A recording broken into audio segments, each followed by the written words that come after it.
रीट की परीक्षा देने वाले मेरे सभी साथियों को मेरा नमस्कार।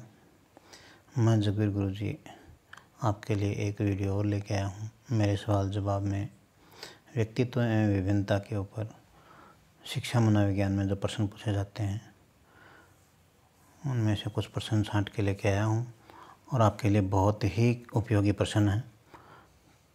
पेपर में पूछे जाने वाले प्रश्नों में इस तरह के प्रश्न अक्सर पूछे जाते हैं। तो आज की वीडियो अगर पसंद आए तो लाइक, सब्सक्राइब और शेयर ज़रूर करना। आज का पहला सवाल है, आलपोर्ट के विशेषक सिद्धांत की विशेषता नहीं है।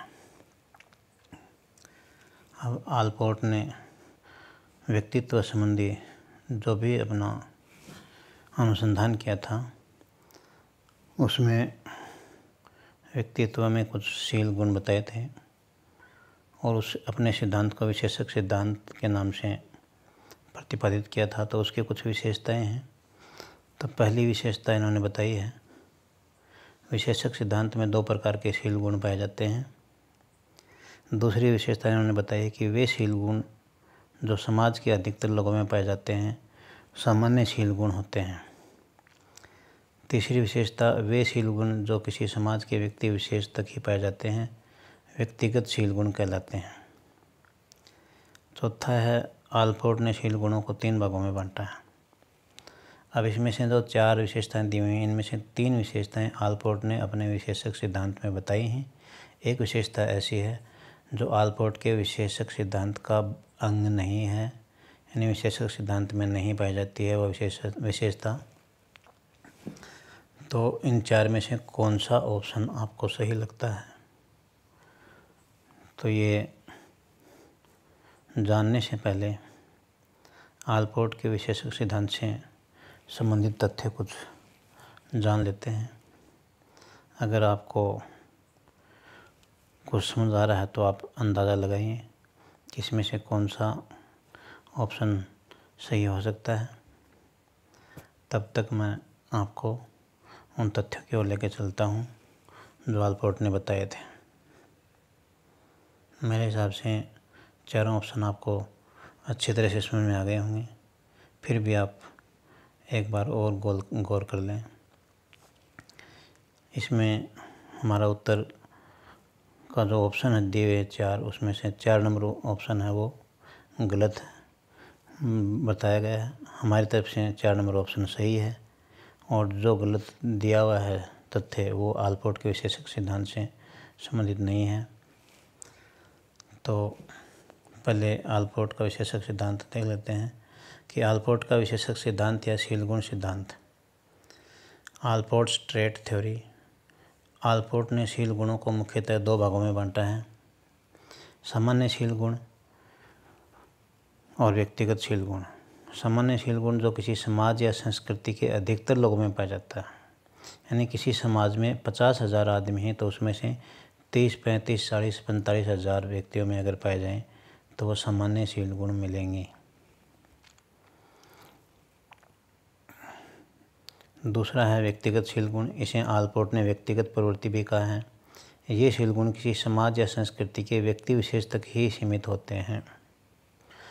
कुछ शील गुण ऐसे होते हैं जो किसी एक व्यक्ति विशेष तक ही सीमित होते हैं उस समाज या संस्कृति के। तो और देख लेते हैं। हमारा जो पहला सवाल था उसके ऑप्शन हैं, उन ऑप्शन में से हम छांट लेते हैं कि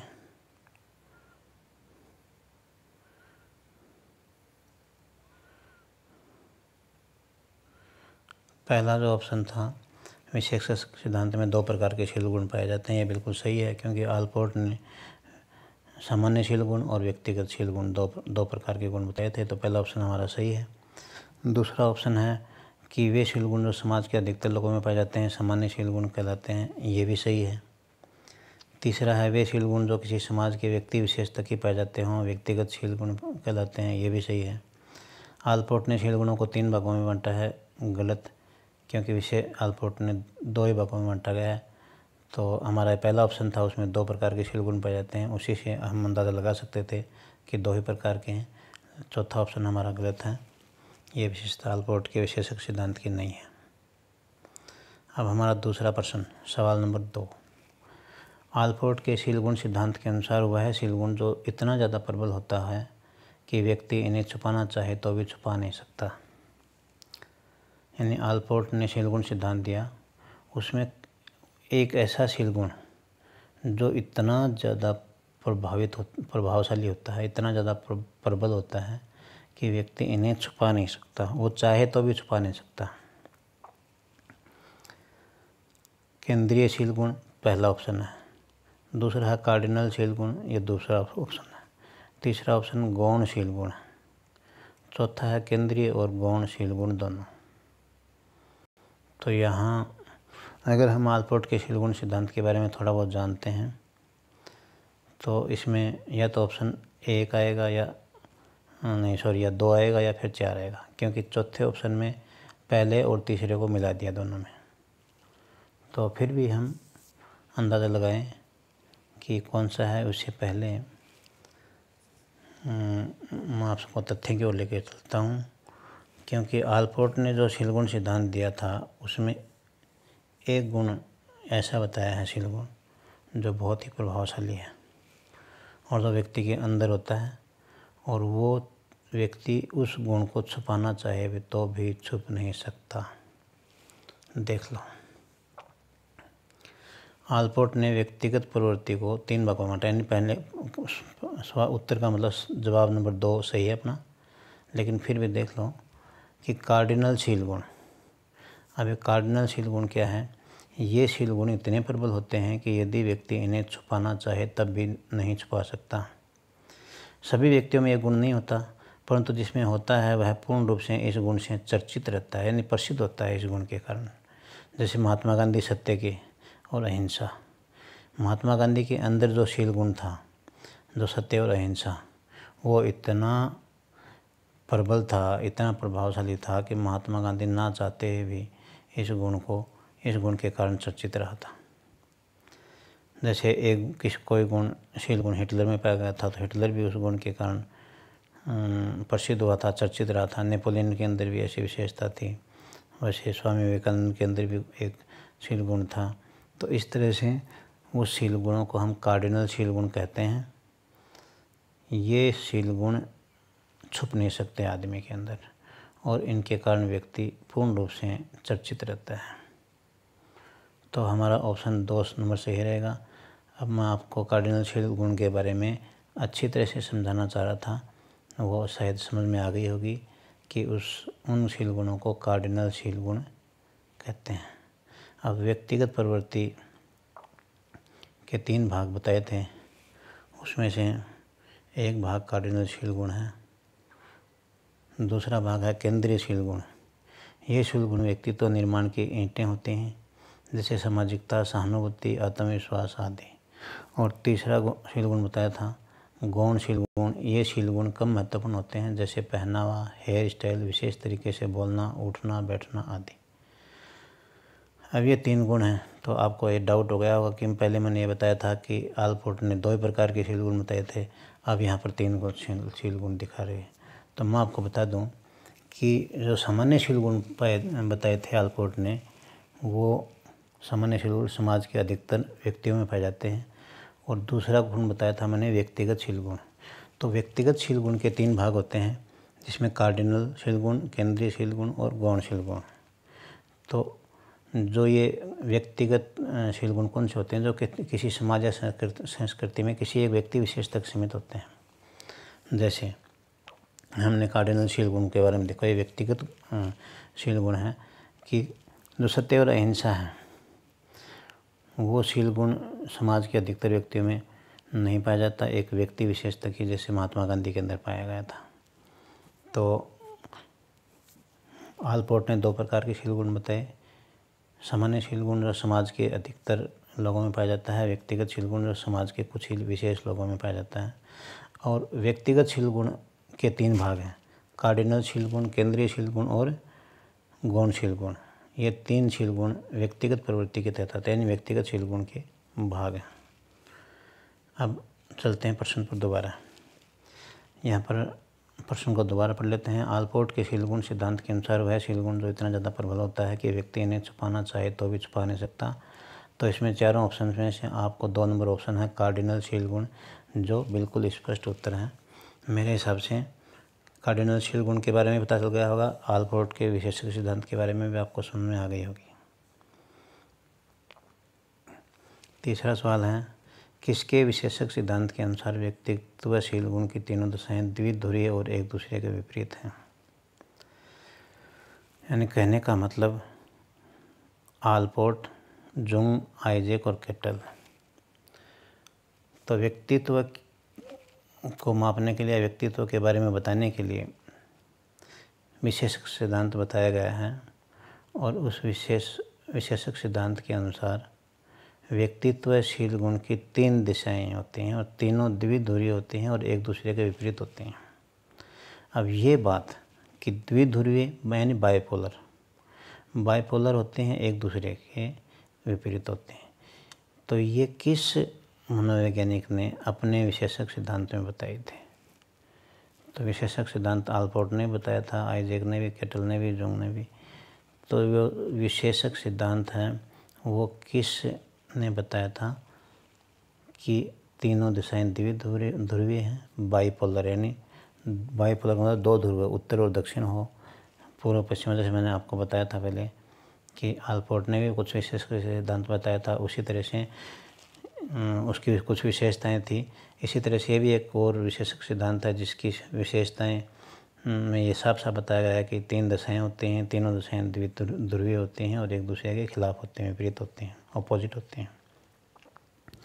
तो मेरे हिसाब से आलपोर्ट तो आएगा नहीं, क्योंकि हमने उसकी विशेषताएं देखी, उसमें तो ऐसा कहीं नहीं दिखाई दिया।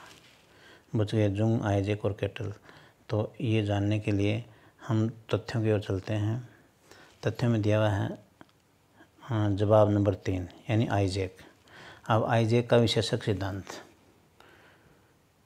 आइजैक ने व्यक्तित्वशील गुण की 3 दिशाएं बताई हैं जो द्विध्रुवीय हैं, बाइपोलर है और एक दूसरे के विपरीत हैं।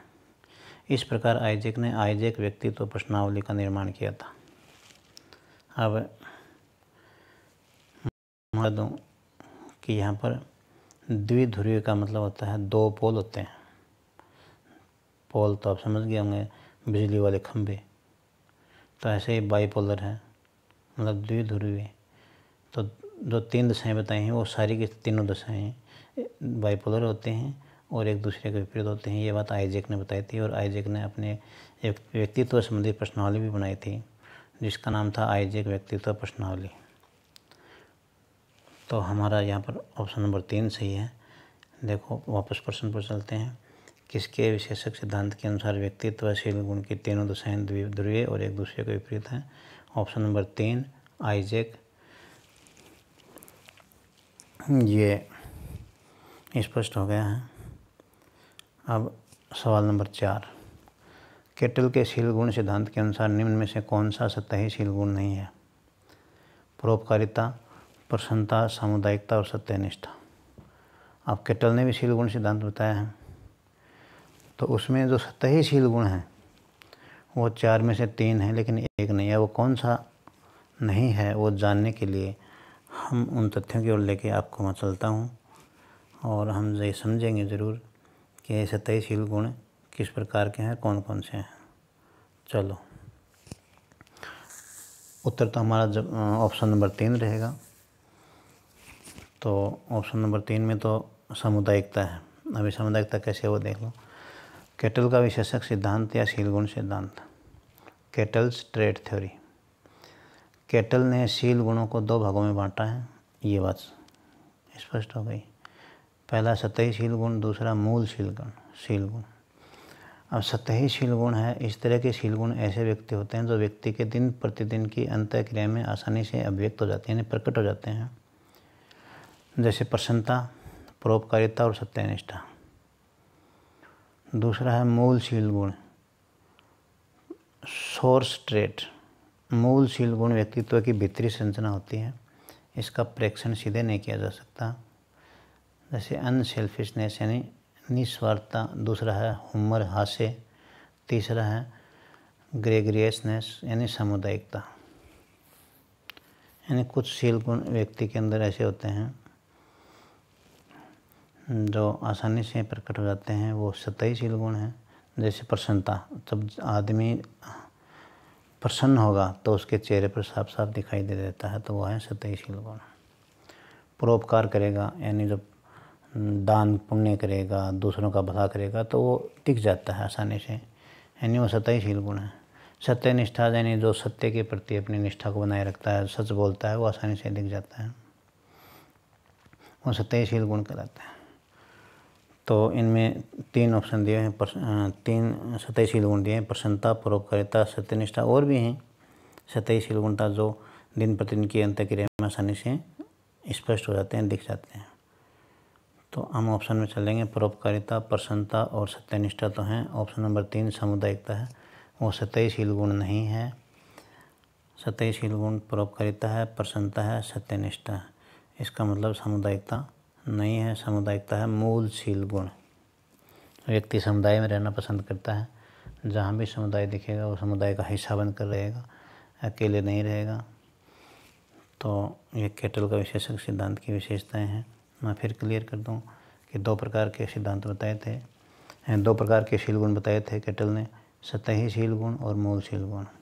सतही शील गुण वो गुण हैं जो व्यक्ति के दिन प्रतिदिन की अंतःक्रिया में आसानी से दिख जाते हैं, और मूल शील गुण वो हैं जो व्यक्ति की भीतरी संरचना में मौजूद होते हैं और उनको हम सीधे तौर पर नहीं देख सकते, उनका प्रेक्षण सीधे नहीं किया जा सकता।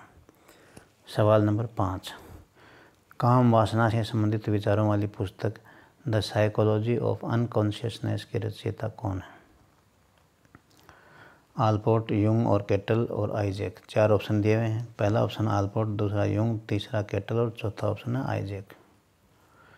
तो पहली बात तो यह है कि जो साइकोलॉजी ऑफ अनकॉन्शियसनेस किताब है, इसमें विचार भी काम वासना से संबंधित हैं।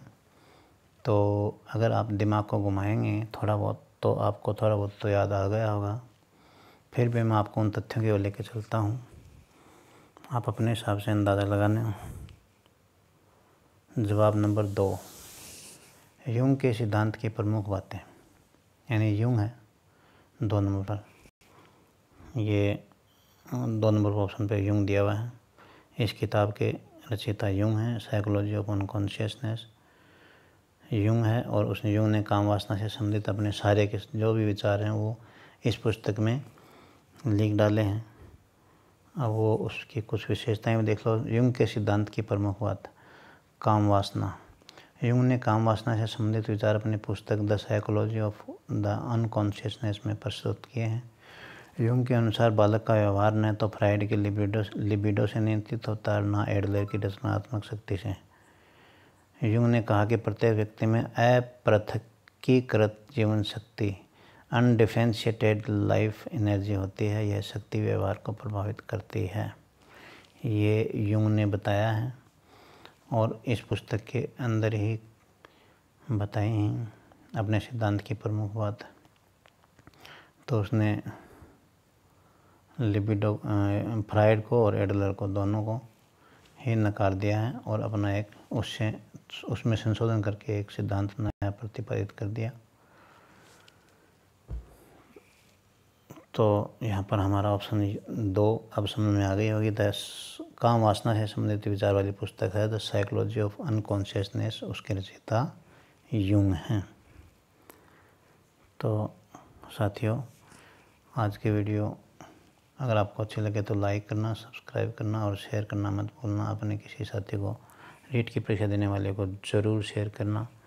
जगबीर गुरुजी आपका हमेशा ध्यान रखूँगा इस बात के लिए कि आपको कुछ ऐसे प्रश्न छांट के लेके आऊँगा जो आपके वास्तव में ही काम आएंगे, अवधारणा को ज़रूर स्पष्ट कर देंगे। पेपर देते समय आपको ऐसा लगेगा कि उस विषय से संबंधित हमारी कंसेप्ट बिल्कुल क्लियर है। जय हिंद दोस्तों।